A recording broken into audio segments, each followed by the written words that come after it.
Back at High Point, getting ready for the start of Moto number 2. You get a good look at John Dowd. And David, what's on top of his helmet? I'm trying to figure that out myself. It looks like a piece of an air filter, and I can only assume that now that it's starting to dry out, that mud gets stickier and it sticks to the top of your helmet and it gets heavy and it pushes down on your face, pushes your goggles down, so they can tear that off later on. Very, very interesting innovation. Put an air filter. I don't guess it'll do any good at filtering the thoughts going through your mind. And look at Damon Bradshaw, yeah. He's got one too. So it's obviously a strategy by Yamaha to try to alleviate having all that weight build up on your helmet. It ruins your vision eventually. There you get another look. Another rider doesn't have it. That's number 11. That's Larry Ward, who had a great Supercross season, we should add, but today hasn't been near the front at all. Nowhere to be seen during the first moto. Neither was McGrath or Kudrowski or Emig or anyone else. So I think that'll change in the next moto. Well, it's kind of dried out. The rain is quit. We'll have to wait and see how that affects some of these riders as they tear up the hill for the start. It looks like Damon Bradshaw again up the outside. Looked like he had the whole shot. He had a couple riders inside of him.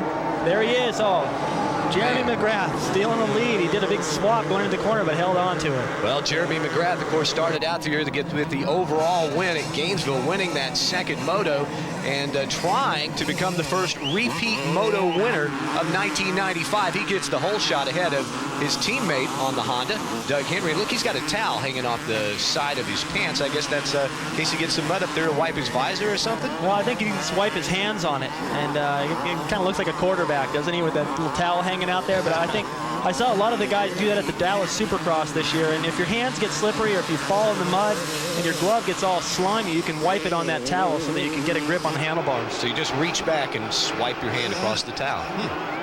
I never would have thought of that. So now I think what's going to be interesting is if Damon Bradshaw, he said he wanted to be in the race. He's in the race right now. He's got Emig behind him, the two fastest riders from Team Honda in front of him, and it'll be interesting to see if he can run this pace. Well, Jeff Emig did not have a very good Moto number 1 at all. In fact, he finished in the 10th spot, but now he has moved his way into the top 5. There you get a good look at Doug Henry. He's riding in second place, followed by Damon Bradshaw in third as they come down the hill. And there you see Jeff Emig is moved into 4th spot. And I think the motivation from Emig right now has got to be, don't let Damon beat you. This guy sat at home for a couple of years, and he comes out, beats me in the first moto, and here I am looking at the back of him again. And, maybe a little pride on the line. Well, it's also got to mean points, too. I mean, Emig was only 2 behind the leader, Jeremy McGrath. Of course, he did finish ahead of McGrath and also Mike Kudrowski in the first moto. So we don't know where that shapes up points right now, but that could all play into effect later on in the year. Well, it's a very tight points battle in this championship chase right now. Damon's now thrown into the mix. That's going to affect things a little bit. And it looks like if Henry was able to stay where he's at and just finish ahead of John Dowd right now, that puts him in an overall position. Well, there's Doug Henry right now, the winner of Moto number 1 in second spot, closely followed by Damon Bradshaw, Jeff Emig, and John Dowd. As you look at our Honda Field summary, we'll be back with more from Mount Morris, Pennsylvania after this.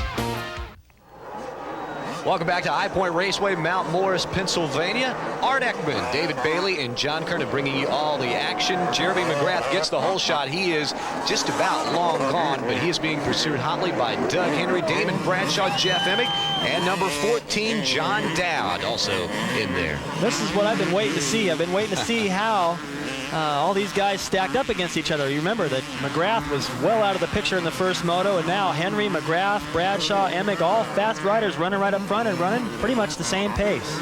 There you get a good look at Jeff Emig. Remember, he won a moto out at Sacramento, the first moto of the day, but lost the overall to Kudrowski because of a tiebreaker. Well, you don't like to lose because of a tiebreaker, but in the overall points chase, you're tied, so it's really not that big of a deal. You always like to pick up the win, but if you're tied on points, it's not that big a deal. Now we look back. There's a good look at John Dowd. Finished 8th here last year, had a really good run, finished 3rd in Moto number 1.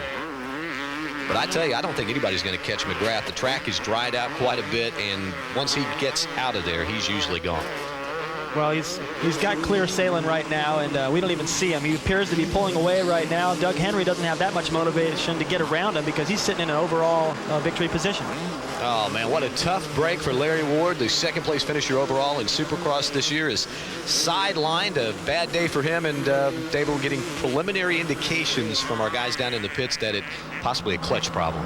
Well, Larry Ward is tough on a clutch, and I would have expected they would have changed that between motos if they thought there was any problem. But either way, unfortunate. He's going to lose a lot of points today. Well, Jeff Emming hoping to pick up some points here in this second moto as he is ahead of John Dowd, the two Yamaha teammates riding, and I believe that's Kyle Lewis on the No Lean Sizzler Yamaha has also moved in. That's battle for 4th, 5th, and 6th. It looks to me like, oh, look at the triple. Emming doing that triple all the way up the hill. Tough doing the first moto because of the rain, but Emming didn't seem like he made that much time on John Dowd, but you heard a few people screaming. That's got to look pretty spectacular. Now let's check in on this week's Honda riding tip. Part of the success in winning championships is a mechanic. Joining us today is 3-time Supercross champion mechanic Skip Norfolk. Skip, how important is bike preparation? It's probably the most important thing you have to do on the race day.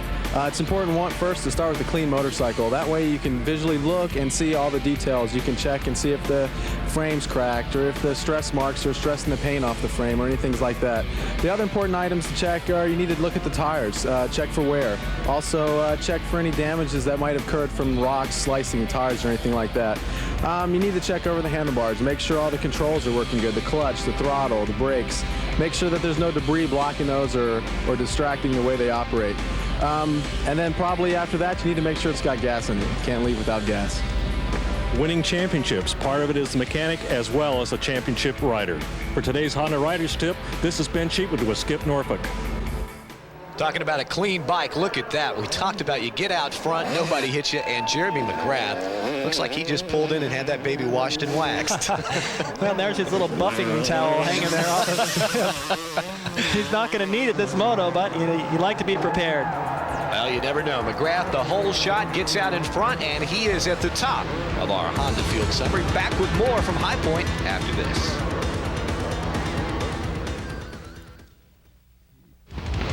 Now it's time for this week's Suzuki Flashback as we roll back the videotape. Just 1 year, 1994, Mount Morris on the start of Moto number 1.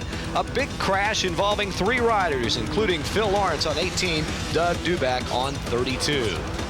It was Jeremy McGrath with the early lead, but Mike Kudrowski proving why he has that number 1 plate, showing Jeremy McGrath the fastest line around this Mount Morris track. Take a look back at Mike LaRocco. LaRocco running in third as he tries to chase down McGrath. The diligence finally pays off, and LaRocco, as they come up the hill, will take the inside move and get around McGrath to take over the second spot. Now, last season, McGrath was getting off to good starts. No one really expected him to do that well. His motivation outdoors was minimal, and he kept on fading to the Kawasaki riders. Moto number 1, of course, goes to Kudrowski, the defending national champion.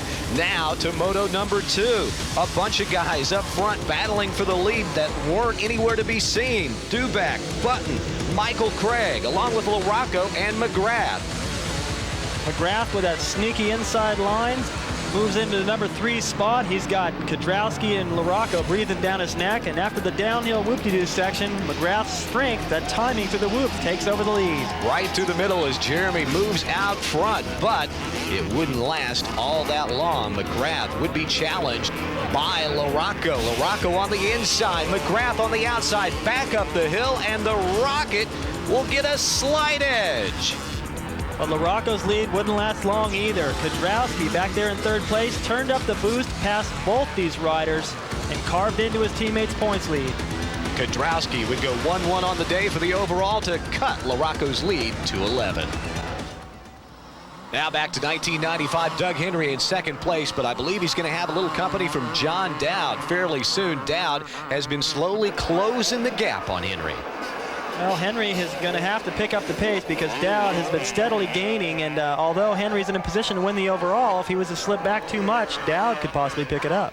Well, right now, Doug Henry trying to maintain that advantage, trying not to be too careful, but look at Dowd. Dowd, oh, and Dowd got it sideways off that jump, and whoo, man, did a 180 almost. What was that, about a 90-degree turn in midair?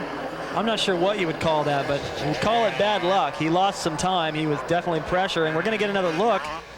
It looks like he leans into this jump because you're kind of making a right-hand corner, and the back end just got away from him, and that could have been a whole lot worse. All he did really was just kind of slide down.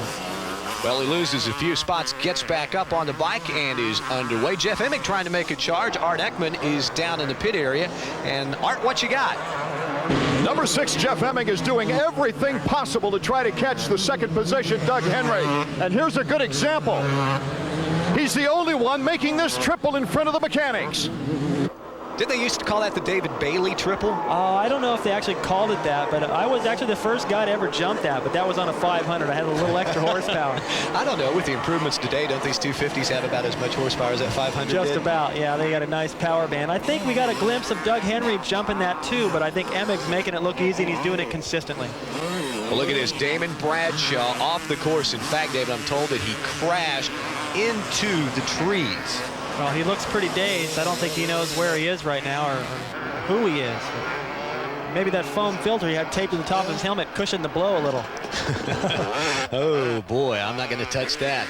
Speaking of not getting touched, Jeremy McGrath way out in front. Well, Jeremy does well when everything is going good, but the first moto was pretty muddy. He struggled. He did fall, and that was tough. But when the conditions aren't that good, Jeremy doesn't do that well. And I don't think he's an all-around rider, but he is slowly starting to prove that he is by doing better outdoors this year. Well, he is in the lead right now, in command, actually. Back with the finish next. Art Ekman, David Bailey, and John Kernan back at High Point Raceway, Mount Morris, Pennsylvania, and Jeremy McGrath is, what can I say, he is long gone away from his teammate Doug Henry, who's in second place. White flag is out, 1 lap to go, and McGrath will become the first repeat Moto winner in 1995. He looks pretty fired up to me right now. He's got a good rhythm. He's kind of hopping over the bumps. He's putting the bike where he wants it, and he's starting to really shine and show that aggressive riding style and the timing that he's known for. It's just a shame that he can't put 2 motos together. Well, you know, the sign on the mechanic that he held out to Skip Norfolk had, it said David Bailey's dissing you. That was just before we went to commercial. And so Jeremy's picking it up for you, David. Well, the only thing he's going to need that towel for now is just to wipe the sweat off his forehead before the interview. He didn't need it for the mud. He never even had anybody in front of him to have to dodge any roost. Clear sailing the whole way, opened up a lead, and deserved this moto. What a change of conditions, though, from the first moto to the second moto. Have you ever been, in your career, were you in that type of a situation where one moto was completely a mud bath, the next time it was like this? Absolutely. It happened quite a few times, and it definitely would. It happens on tracks like this, like Mount Morris, where they do a good job of preparing the track, and it's on a hillside. Everything is off camber and uphill and downhill, so the water runs off, it drains well, and dries out pretty quick. Makes a lot of work for the mechanics between motos too, doesn't it? They've got to make some changes, choose the tires. Quite a bit. Probably safe to say that they run the ride height of the motorcycle a little higher in that first moto, where you have so much mud hanging on the bike, it weighs it down, and they made a few changes between motos, and possibly Jeremy's setup for the first moto wasn't that good, and that's why he had problems. Also, a crash contributed to that. Right, McGrath, of course, crashing on the very first lap of Moto number 1, but he didn't let that deter him in Moto number 2.